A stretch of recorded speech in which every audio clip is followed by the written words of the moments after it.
Hold on, guys. I'm back. I had to put my do not disturb.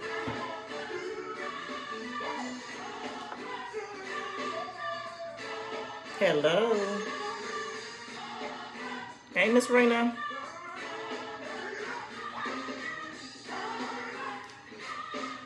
Hey, Des.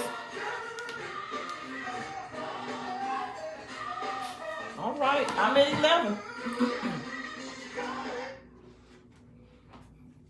Good evening, good evening, good evening to each of you all. I hope you guys are having a great week. Hope you all know that today is the first day of the week, so happy Sunday to you guys.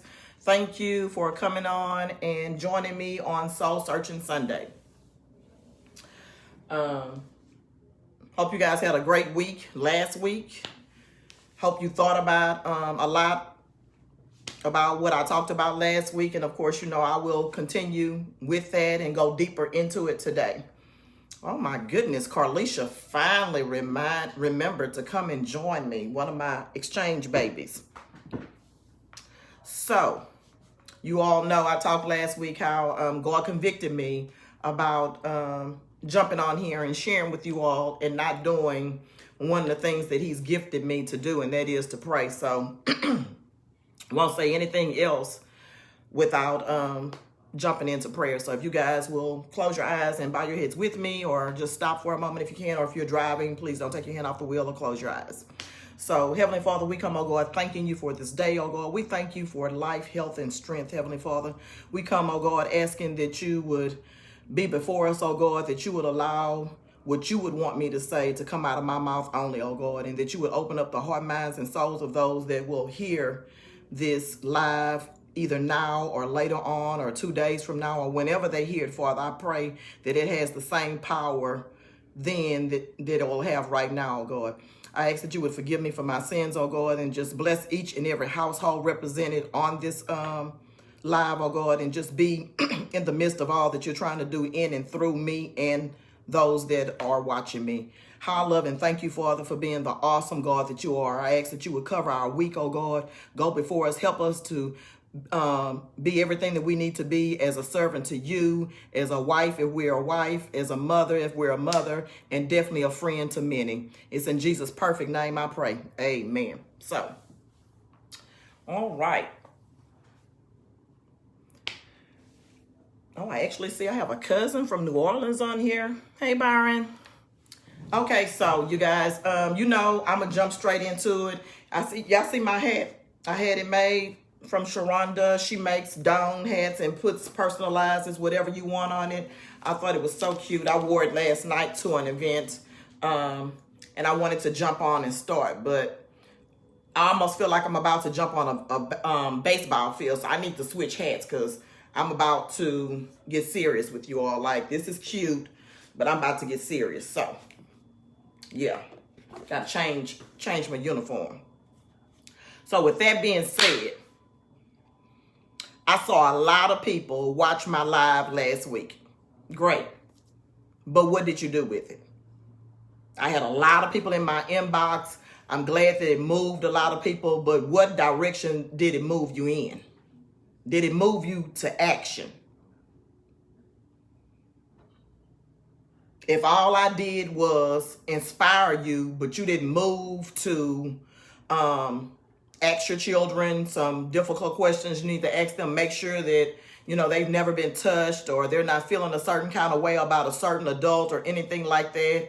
If I didn't move you to have that conversation with your grandchildren, or if I didn't move you to handle things differently with your children, then I didn't do much of anything. But this is what happened since the last time I talked to you all. So, of course, I talked to you all about, you know, our children being touched and fondled and not feeling comfortable enough to come to us. And then they come to us, you know, we second guess them because that's what happened to me. But I had the privilege of teaching our children. We do children's church on Zoom on Tuesdays for our church school at Macedonia Missionary Baptist Church. Well, my topic of discussion was, I was telling the children I need them to disturb the narrative. Like, you know how we always tell our children, don't be a tattletale, you tell too much. I think it's about time that we flip that around and change the narrative. I need them to be a tattletale. I need them to tell it all. Tell everything. If they feel a certain way about an adult, you should be in a place with your children that they feel comfortable enough to tell you that they are not comfortable around that adult. And then you need to do the necessary investigation as to why your child is saying that they feel that way about that particular adult. I think I mentioned last week, one of the things I love about my daughter is she doesn't force my grandson to hug anyone. Now, she'll make him speak. If you speak and he act like he don't want to speak, she'll make him say hello back, but that's it. All that hugging and touching, no. She doesn't make him come in physical contact with anyone he's not comfortable with. And I absolutely love that. I wasn't smart enough to do that with my children. I would force them. I was one of them that if somebody, family or whatever was saying, come here, let me give you a hug or whatever, I'm pushing my children. Probably fussed at them in the car and said, next time I tell you, Well, no, we're not doing that no more. So if your children feel uncomfortable around certain people, you need to take note of that. I need you all to stop telling your children to not be tattletales. I need them to tell it all. So it's either tell now or drink wine, lay on the couch and tell the therapist later. Which one you want? Or either to tell you and then you crying uncontrollably because it's too late. There's nothing you can do about it. The person may be dead. The person may be in prison. All kind of stuff. Or at that point, your child just like, it happened 20, 30 years ago. Just don't say nothing. So you walking around still going to family functions with this person who molested your child. That's crazy. But y'all do it. Now I'm going to say y'all because, no. One of the things that God wanted me to deal with you all is don't be so busy trying to fight everybody else on the outside, but then you destroying the children on the inside.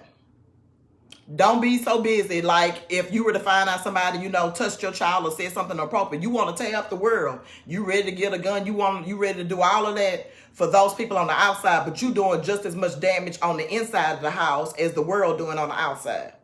There should be a huge difference in what they feel in the home versus when they step out of the home.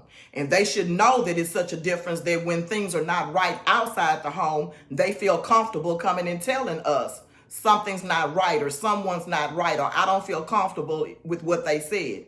There may be a few instances where you'll be able to explain to your child, that the person didn't mean what they thought they meant or straighten it out. A few. But in most cases, what do we say about children? Children can pretty much dictate whether or not a person is a good person or not. So trust your children's instinct when they tell you it's something about somebody, or either put them in a position where they feel comfortable telling you that it's something about that person that just don't feel right. Teachers, I think there was an incident in Galveston at a school where the teacher was saying inappropriate stuff, contacting the children inappropriately. You all need to be having regular conversations with your children. You need to be checking cell phones. Baby, I used to make mine bring them in the room, and I would read every message. I remember when I knew my children had started cursing because I was like, I didn't see them cursing on it, but I saw their friends. I was like, oh, so you cursing now? How would I know that? Because I used to check their cell phones.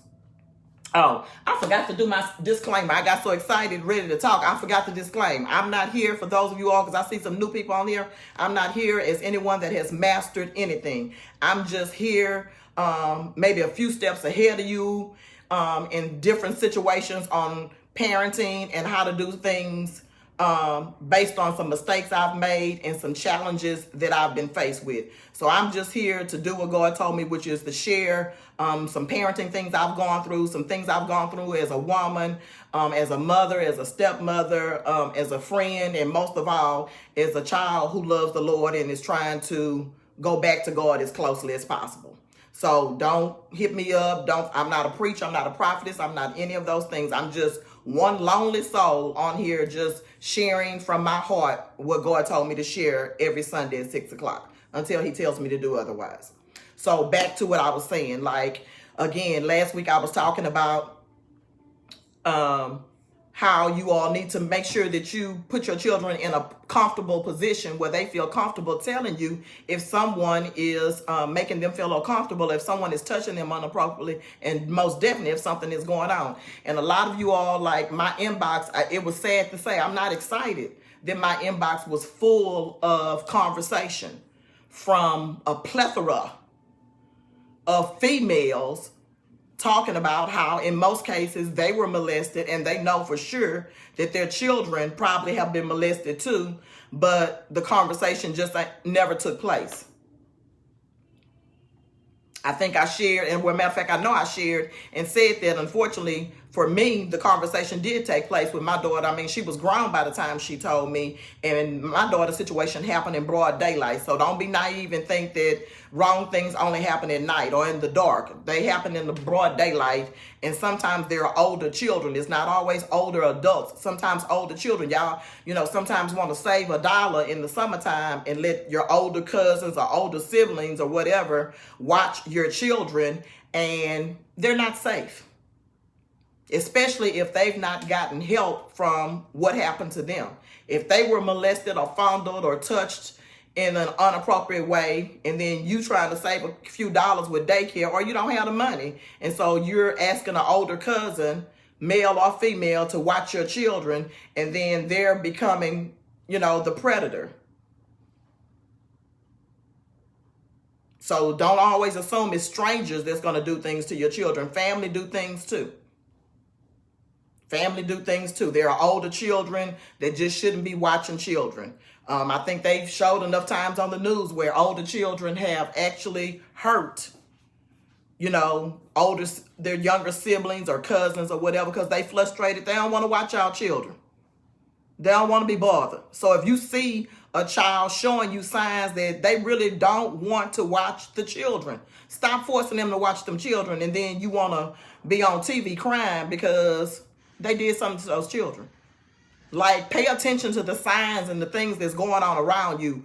You really don't have as much power as you think you have. Like, you think the children are so afraid of you that they dare not do nothing wrong. No.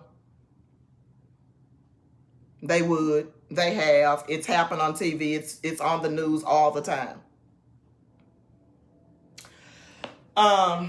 Distractions. Distractions come in many ways. Like, what are you focusing on that's really important? Like, some of you all that curse, and I told y'all that's how my children know how to curse, because I cursed in front of them. So why wouldn't it be easy for them to use those words? If we talk about our friends in front of our children all the time, then most likely when they mess and you be like, I don't know where you got that from, they got that behavior from seeing us be messy. Like, stop blaming everything else on the world and society and really realize that a lot of it takes place in our homes, you guys. A lot of what we see our children become take place right in that house that we created, that atmosphere. Let me see. Okay, I thought someone was asking a question. I think he was just saying he doesn't have children. I think that's my cousin. So yeah, all of those things I was talking about, and I don't want to stay a long time, but I do want to talk to the females. I want to switch. Most times when I get on here, I kind of pick up from what I talked about last week. So last week, I talked about molestation. I talked about it until I was blue in the face. You all have contacted me. For those of you all that have reached out to me for additional help, I hope we on the road to that. I hope it wasn't just something that you felt at that moment, and I won't hear from you anymore. But of course, I've done my part. I'm telling y'all, like, look at all the avenues. Don't just look at one situation. I never would have thought that something could happen to my child at another child's house, that an older child would harm my child. I never thought to think that way. So why do God have me on here sharing with you all? Because I need you all to think longer, deeper, wider. Like, look at everything. If you notice all of a sudden your children are not talking anymore, they're not interacting with certain adults in certain ways, like, don't dismiss that as your children being rude, or they just moody, or they just being a teenager. Like, investigate that stuff. So that if, God forbid, something happens years from now and it come out, you'll be like, well, I know I did my part to research and find out what was going on. Do your part as a parent to make sure that your children are not being harmed in any way. But then, like I said earlier, I need you all to make sure you're not the one harming your children. Don't be so big on focusing on what the world could be possibly doing to your children that you're doing more harm in the house than what the world is doing outside the house. Yeah, I'm going to say that again. I want you to be concerned about what the world is doing to your children. I want you to create a safe place for your children to come and tell you if someone is touching them or having an inappropriate conversation with them. But I don't want you to be so busy that when something go on, you want to kill the world. You ready to get a gun. You want to call Uncle so-and-so and all these people and disrupt the universe, when come to find out what's going on inside the home is much worse than what they experienced outside the home. I'm gonna sit that there for a little while just so you can think about it. Like, is your home a home that your children would want to return to? When they get grown, are they gonna want to return and sit down and visit with you and have conversation with you? I shared with you all, I didn't. I used to write letters and poetry and stuff about how when I got grown, I was never coming back to that house. I'm going to be honest with you. I said I never wanted to see my mom, but I'm so thankful to God that he changed the narrative, that he told me to go to my mom and give her forgiveness. I'm glad that's not my story. But I know that that's not always the case. I have people that are contacting me telling me their parents are still alive. They have no desire to have a relationship with them because of what went on as a child. Those of you all that still have children and you're in the position, you're still raising your children, know that right now you can change the narrative. You can do some things that'll make your child want to come see you when they get grown. Want to care about if you got a glass of water, or if you need your medicine picked up, or if they can help you buy your medicine and all that kind of stuff. Like, put them in a position that they would want to do those things for you. Like, my dad literally almost turned into a child for me toward the end. My dad would ask for the simplest things. You know, he used to take me to Jack in the Box all the time as a child. That was where I went. I probably ate more hamburgers than I can imagine from Jack in the Box. Well, when my dad got older, that's what he would ask me for. He'd say, Vet, take me to Jack in the Box, or pass by Jack in the Box and get that hamburger, you know, that me and you used to eat when you were little. And it got to the point toward the end, he had me going in the morning to get Jack in the Box hamburgers. I'm so thankful that there was enough God in me that not only did I want to do it, that God allowed me that privilege. But that meant I had to have done some things prior to. I keep saying to you all, like, there's no such thing as perfect parenting. So were my parents perfect? No, but neither am I. And surely I definitely want my children to come and see about me when I get too old to see about myself. Well, how will that happen if I don't set the narrative now? If I don't do some things like Kayla and Jada can honestly say they saw me take care of my parents. They saw me go get prescriptions. I even toward the end had to ask my children for help. There were times when I couldn't leave work or I couldn't do things. And so my children would step in and do those things for my dad. How did they know to do those things? How did they know to treat him a certain way? Because they saw me treat him a certain way. So if you mistreating your parents, talking all crazy about them in front of your children, just know that in most cases, you're going to get what you got. You're going to get what you served. What you served out will come back to you. Those seeds that you sowed will come up, and then you'll wonder why your children are so nasty towards you. I could go so deep with that. I really could, but the Holy Spirit won't let me. But I really could go so deep and give you like detailed examples on one versus the other. All I can tell you right now, he's allowing me to share you my story. Like, they were nowhere near perfect. But am I so grateful that God gave me just enough Jesus in me that when my parents needed me, I did what was needed to be done. There was a time when my mom didn't have a car, and I literally had to pick her up and drive her to Lamarck every evening. And I would be tired. I was a young mother with 2 young children, and then go back to Galveston, do homework with the children, cook, all of that. Guess what? I did it. And I had a horrible childhood with her. But I keep telling y'all, because I had enough sense to ask her or to give her forgiveness, we had a good adult relationship. She was an awesome grandmother. Everything she wasn't to me, she was to my girls. Can't say that enough. Will that be your story? One of the things God had me to pull out just a few moments, because like I told y'all, he prepared me more today than he has in the past. So I don't know where he's taking me with this, but I hope that you all will stay on this journey with me. But I have over 25 journals, you guys, dating as far back as 1993. And if you've ever read one of my books, I talk about how when I ran across those journals and I sat down and I began to read them, I cried as if I was crying for another person. I felt like I was reading about another person, because it seemed so long ago that those things had happened to me. And so he had me to pull out one of those journals.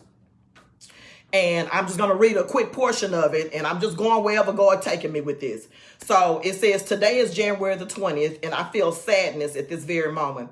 I know what Galatians 6, 9, and 10 says, but how do I do that which I know is right in the midst of feeling so hurt? I have just read some of your word, and it's like I'm talking to God. And it specifically tells me you don't want us to be divorced, but I could not have been included in that passage. Something has got to give, Lord. Please rescue me from Satan's pleasures. I'm tired of feeling this way. I'm tired of grieving. I'm tired of dealing with the finances, with the whole relationship, the money problems, the conversation. I just go on and on. It says that we don't have conversations unless it's talking about other people's business. We don't talk about what's going on in our home. I don't want to go to work with swollen eyes, so I'm going to stop now with the hopes that God will hear my cry, that God will give me peace about this situation. I gave it to you Thursday morning, and I don't feel as though I've taken it back from you, but I'm standing still, marking time, and that a change will come, a change that will give you glory and honor, God, first of all, and then release me from this burden. Then I go to January 28th. I said, I won't die. I hate my life. I hate that I'm here. I cannot believe you won't release me from this hellhole. I think y'all think I'm joking when I tell y'all I was married with 2 children, going to church every Sunday, asking God to please don't let me wake up. I went on to say if I had a gun, I would do everyone a favor. Why don't you just bless Kayla and Jada with, why did you curse Kayla and Jada? I'm sorry. Why did you curse Kayla and Jada with making me their mom? They would have been better off. And I stopped it and I dated it 9 p.m. at night. God, please don't hold me forever to this. Please don't make me do what I know you don't want me to do. Death is final and I'm ready to accept it. I cannot do this anymore. My head hurts so bad until it feels like it's going to explode. Peace be still. I don't feel peace. And I wrote in bold letters, help. Now, I keep telling y'all, I don't script this shit. So, I tried not to curse today. I don't script this, so I never know where God's taking me with this stuff. Every week when I'm sharing, like, I wake up in Sunday night, my inbox is steady going off to the point where I have to cut my phone on silent just so I can go to bed. And then I wake up Monday morning. So somebody on here needs to hear what I'm saying. There was a time that I didn't feel like I feel today. And so that's why I know for sure God woke me up this year and gave me the word intentional. I must be intentional. There are souls that need me. And so I am hurt. And I need you all to hear me clearly. I am hurt that I've heard that my family members say that I'm lying about what happened to me as a child. I don't know anyone in their right good mind that would want to say that those things happened to them. I would love to say I had a great childhood. I would love to say I'm happy, healed, and whole. I feel like I am on the road to those things now. But that is not what happened to me. All I know is I wrote a chapter in the exchange that says, it's lonely, but I'm not lonely. It's lonely, but I'm not lonely. And God has reassured me just this week that Satan will use whatever to disrupt you. So he wants me to be distracted and shut up by hurting my feelings when people come and say, certain family members say that you're lying. Well, first of all, let me just say they confused, because one minute they say I'm lying, the next minute they say I'm not lying, but I had no right to write those things about my mother. I so wish that those people would read the word just enough, or get in front of a pastor or some therapist that's spiritual just enough to understand what happens when you die, if you're saved. You're healed, you're whole. God restores all those things. So if I don't know anything else, I know that my parents are rejoicing at who I am. They're rejoicing that I'm strong enough to do what they weren't strong enough to do for me.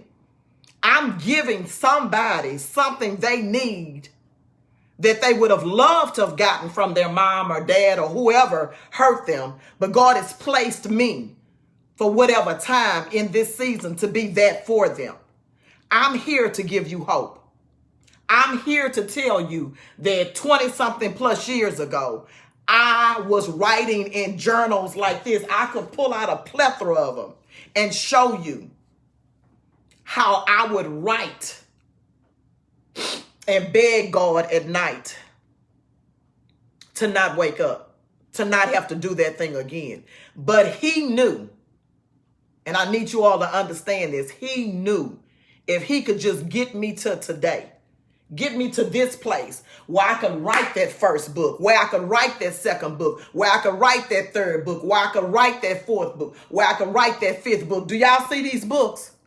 That's 5 books lined up right there. That's not bragging, but that's how he chose to heal me.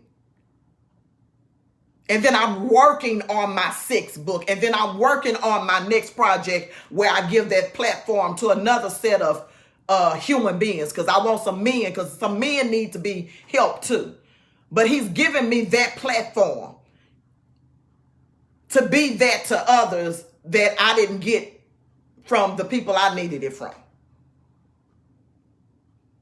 I could go in so many directions with being disturbed or being disrupted by people who try to tell you to shut up. And that's crazy to me. Like, you'll get on here and you'll look at these Lifetime movies and use up a whole box of Kleenex, a whole bottle of wine, just snotting and crying over their life. Or you'll sit there and watch what's those shows when they talk about what happened behind the scenes with these movie stars and stuff, and you'll cry and be like, oh my God, I feel so sorry for them. And yet and still, I'm your sister, I'm your cousin, I'm your whatever, right here in the flesh, hurting. And you have no sympathy for me. But that's how crazy we are. And I want y'all to really focus on me, because I promise you I'm good. But I need you all to know that if y'all doing that shit, stop that, man. Stop caring about more about what you see on Lifetime, what you see on TV, what you see on the news. You can sit there and hold a whole conversation at the coffee stand on Monday about a poor child you saw hurt, damaged, abused, but you got this shit going right in your household or your family. You know somebody that's being hurt, abused, or feeling suicidal or whatever, and you ain't got no sympathy for them. That is just straight up crazy to me. Straight up crazy. I pray that I never be so removed from life that I care more about what happened on the news for some strangers than I care about what's happening in my own family. I pray I never get that doggone holy that I sit there and use up a whole box of Kleenex, drink a whole bottle of wine over a movie that Shonda Rhimes then made up. But then I got people right here in my family that I know suffering, I know going through something, and I ain't got no sympathy, empathy, love, care, concern, whatever word you want to place there. You ain't got nothing for them. Help me understand that.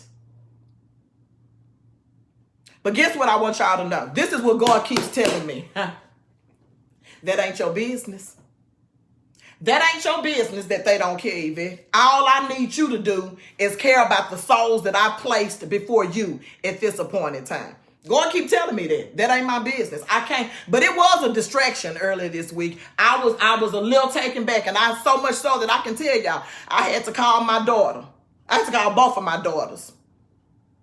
I had to call them and have a come to Jesus meeting. I had and both of them are so strong, and that's what I love. Like, they mine. That's why I tell you, good, bad, and indifferent, they mine. Because the very thing that I'm giving you all, the very thing that I've given them in times when they've come to me, they was able to give that back to me. Why were they able to give that back to me? Because I've imparted it in them. I've given that to them. When they've come to me brokenhearted, I've been able to comfort them. And so I had to go to my girls and I had to regroup and realize. And then God said he was the best messenger, because he was like, that ain't your business. That ain't your business that they don't care. That ain't your business that they think you lying. That ain't their business that they think you didn't have a right to tell your truth.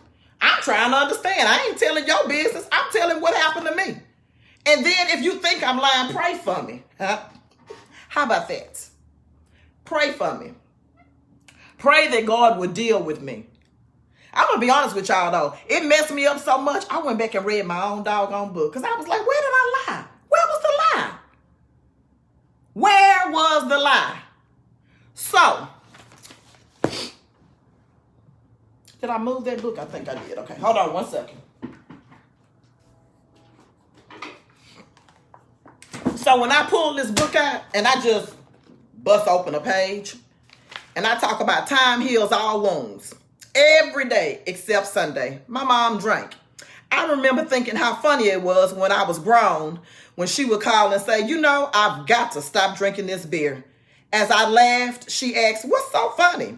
As a child, I recall sitting there in the living room, bored to death, watching her fall asleep almost every night with this glass of beer in her hand. As the glass tipped and almost spilled on her every night, I secretly wished that it would. This was the extent of our relationship. This is how bored I was as a child. From Monday through Saturday nights, I watched my mom drink beer. I'm still waiting for the lie. I watched her drink beer until she fell asleep, hoping that she would waste it on herself. So as a grown woman, when she called to say that she had wasted it all over herself, I couldn't do anything but laugh. I had already gotten to a place where I had forgiven her and had healed from a lot of my childhood, so I was able to actually laugh and not cry about it. Aside from the beatings, Mom loved to show me that no one wanted me. Once she was so upset with me about something, to this day I don't even recall what it was, that she told me to go into my room and pack up everything. So I did. She told me someone from a girl's home was coming to get me. I fell asleep on those bags, sitting in the hallway, waiting. I'm still waiting on the lie.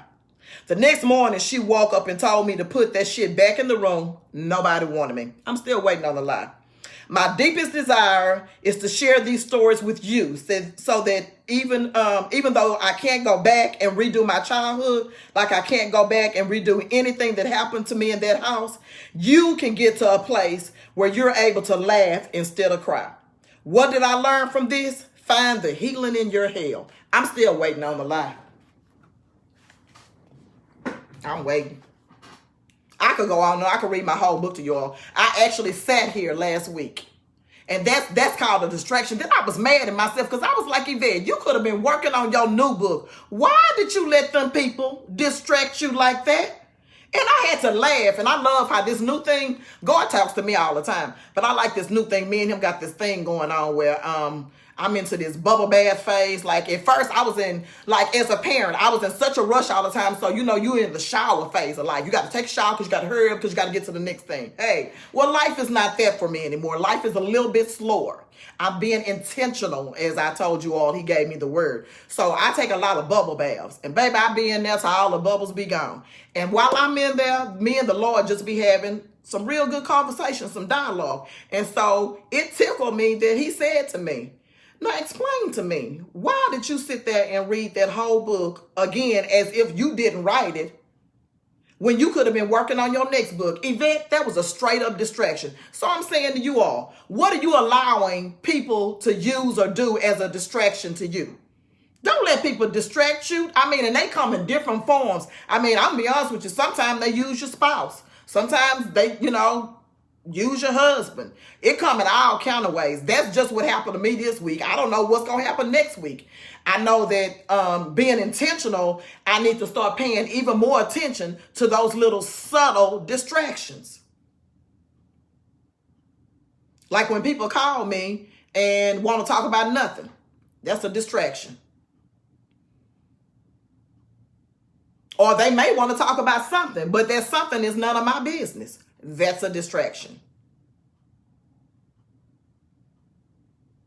So I said all of that to say what? Don't be so easily distracted by the things that life brings you. Like, it'll bring all, and it's not always bad stuff. Sometimes it may be good stuff, but is it necessary for what it is you need to do at that appointed time? It don't have to always, like in my case, that was bad. But it won't always be bad things. Sometimes it'll be good things. Like people calling, like people know I love to go to nice restaurants, not necessarily for the food, but for the drink. So in that, people will call and be like, hey, meet me for a drink. I am so tickled that last week I turned down 2 invitations because I was like, nope, I'm in my office. I'm focused. I got some things going on. Oh, and something else I wanted to show you all too. Like when you're old or when you die or whatever, what are your children going to find in your things? So I was digging through some things that I found here in my dad's home, some things that were left behind. And the house that I grew up in, this paper. So my dad only had to put down $250 for closing of the house. Wouldn't you love to be able to purchase a house and just have to put $250 down? Now that's silly, but what I really want to show you all is this is the kind of stuff your children need to find.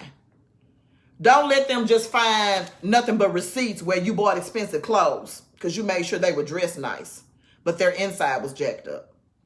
Or clothes in your closet that you saved where it's no longer leather, it's tether. Let your children find things that would be worthy of saving, worthy of reading, something that'll make them smile.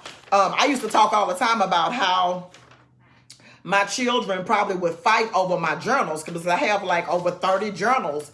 And so, they got to pick and choose.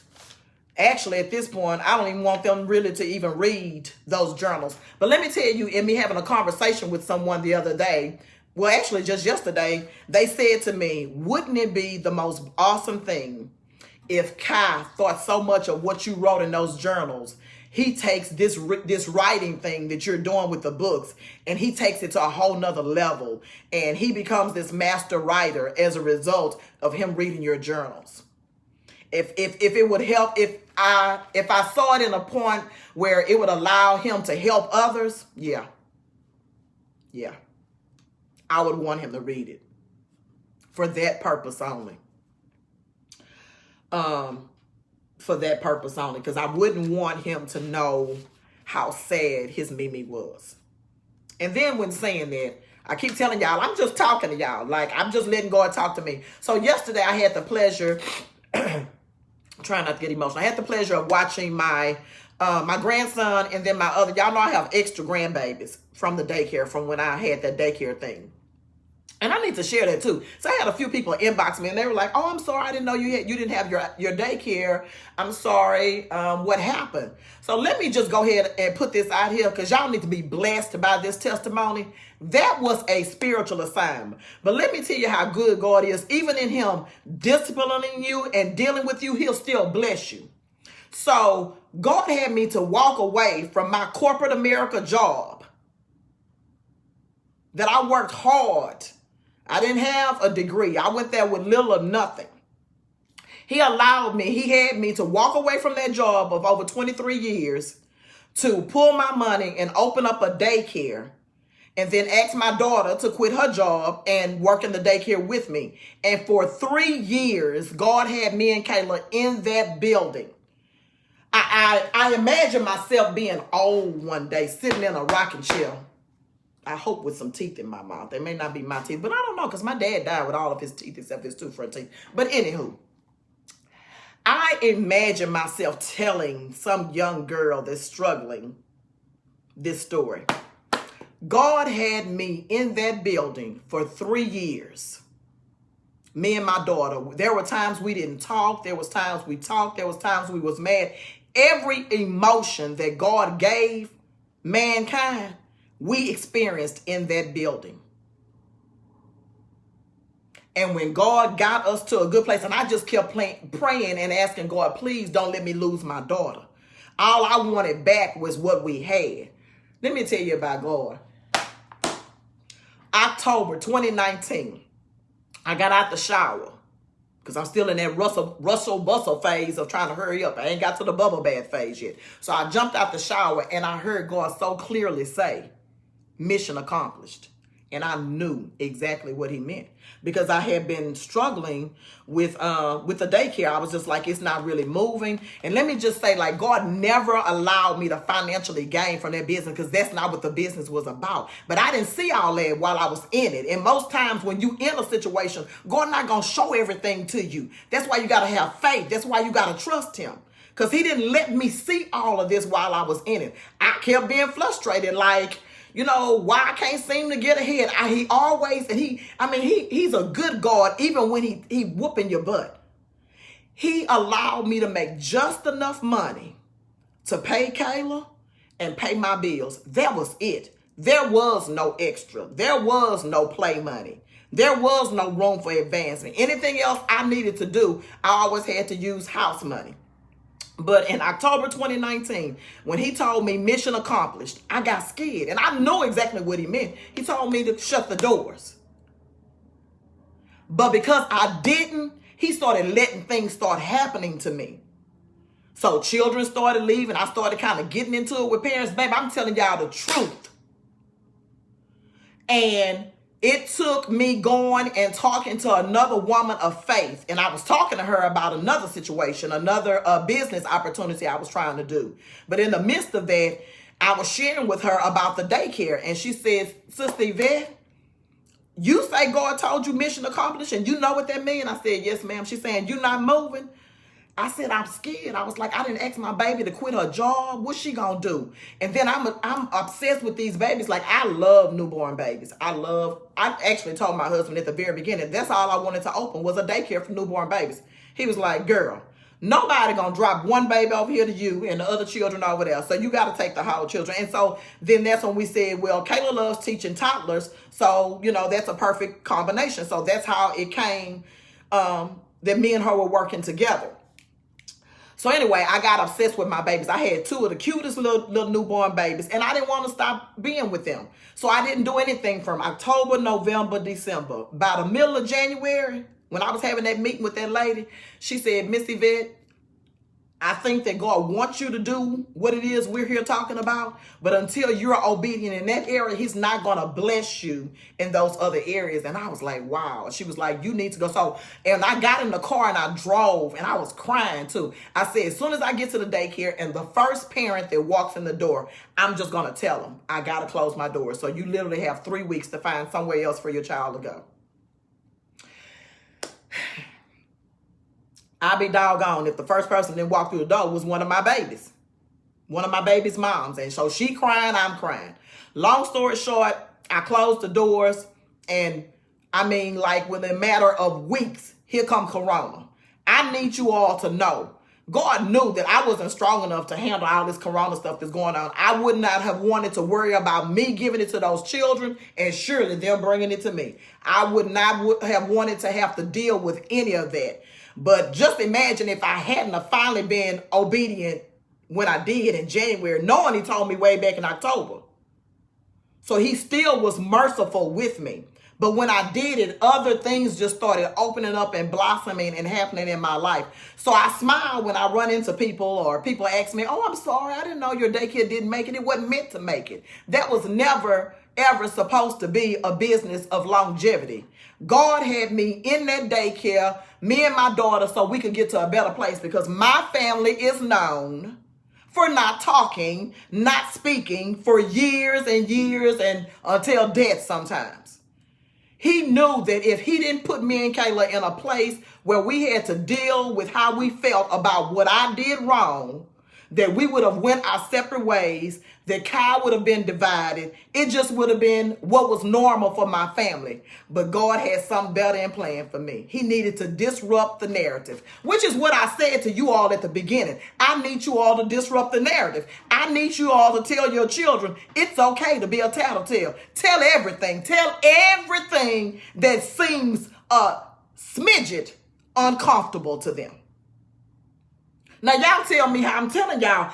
It's nothing written down. So me talking to you all like I'm telling you, it got to be God that I was able to circle that thing back around. I started out, for you all that's just jumping on, if you go back and listen, I started out picking up with what I talked about last week about you all not allowing your children to be around different people and your children being molested, and y'all not providing a safe place in the home where your children should be able to tell you anything. You shouldn't be forcing your children to have relationships with people they're not comfortable with having relationships with. So I started it off that way. And then he took me through the journal where I read with you all my journal. Then he took me to my book where I read y'all the book. Then he circled me back around to the daycare, all to say what? Sometimes you need to disrupt the narrative. God disrupted my narrative. He had me to leave corporate America, and I had a good job.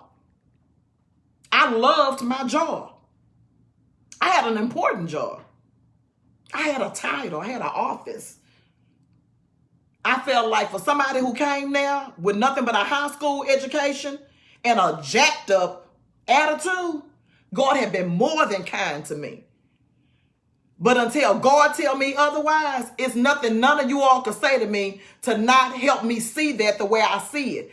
I had did wrong, and God waited. He got me, he groomed me strong enough for 25 years to get to the place where he was like, now it's time to tell the truth, Yvette.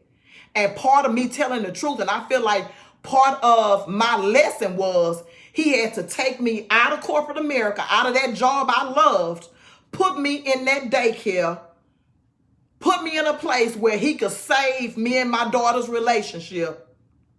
And then I got extra grandchildren. I got extra daughters. I mean, it still was a win-win. But did he tap my butt? He made me pull out all of my 401k, any money I had saved. I put it all in that daycare. And he never let me prosper, not one single penny. I made just enough to pay the rent, pay my bills, and that was it. And when he spoke to me in October and said, mission accomplished, I did what a lot of you all do. I got afraid and I didn't do what he said to do. So then he had to tap my butt some other kind of ways. I say all that to say this. I'm about to jump off. If you're just now getting on, thank you for joining me on Soul Searching Sunday segments. But I'm here to tell you, we need to disrupt the narrative. I'm here to tell you, I'm telling your children to be a tattletale. Tell it all. Tell y'all need to sit down tonight. I'm begging y'all, please don't get on here, listen to me and say, oh, that was good. That was good that you hear, but you don't move to action. Have that conversation with your children. If your children grown, have that conversation with your grandchildren, your nieces and your nephews. Don't be so wrapped up in what's happening on Lifetime. Like, I can't stand Lifetime. I don't even know how y'all watch it. My husband looks at it and it drives me crazy because you could take a nap and wake up. It's a whole nother movie, but it'd be the same characters. That is confusing to me. But on a serious note, it boggles my mind that you all will sit there and cry behind a Lifetime movie or cry about what happened to Janet Jackson or Oprah Winfrey or whoever these famous people that they tell their story on TV. Y'all will cry yourself till your eyes blue black. But I'm your sister. You know me. I'm your cousin. I'm your neighbor. I'm your church member. And you see me struggling. and you say I'm lying or she need to get on with a girl this, a girl that. People are hurting. Open up your eyes. Pay attention. Be more sensitive. Have more empathy. You may not have sympathy. Maybe you were never molested. Maybe God prays none of your children have never been molested. But you got to know somebody who have. If you see something going on in your perimeter, whether it's at your next door neighbors, across the street, on the other aisle in the church, at the grocery store, wherever, at work, you see somebody and they always depressed or they're always angry. Care enough. Give them a card or do something kind to them. Don't be so concerned and so emotional about what's going on the 5 o'clock news and you got 5 o'clock life right there in your living room and you're not showing no kind of remorse or sympathy or empathy or care or compassion or anything for what's going on right here in your own family. I'm the better. Because I had a talk with my daughters, but more importantly, I had a talk with Jesus. And what he said to me, Yvette, that ain't your business, what they think of you. And so what if they think you lying? So what if they say you ain't have no business? Too many women have came to me and said to me, thank you for telling your truth. I've had men who have read my book after their wife have bought it and inboxed me and thanked me. So I know that my truth matters. And I'll stick with that. I love you guys. I'll be back on again. And I'm begging y'all, please share this. Please, please, please, please, please. Please share this video. At some point, I'm going to have to go. I know a lot of you all inboxed me and was like, I don't know how to use YouTube. I'm going to need you all to learn. I got to be obedient. I really feel in my heart God is telling me to move toward YouTube. What I did was create a YouTube, or let me say my best friend created it for me. Created a YouTube and I moved all of my videos over there. But at some point, I'll need to start going live from YouTube. And so I hope that you guys will go with me. I hope that I don't need to hope. I know what I'm saying is mattering. I know that my truth is being a transformation for someone. I know that. So I won't say I hope. I pray that you all are the better for having spent a few moments with me today on your Sunday. I pray that your week is enriched. I pray that you seek your soul and choose to do something different than what you've been doing. Even if you feel like you've been doing great, I need you to bump it up another level. Be a better parent. Well, let me back that up. Be a better person to yourself than you were last week. Find some little way that you can take a little bit better care of yourself this week than you did last week. Because we all know you can only be as good to those as you are to yourself. I'm better to those because I've learned to be good to myself. Love you guys. See you next Sunday, Soul Searching Sunday. Have a great week.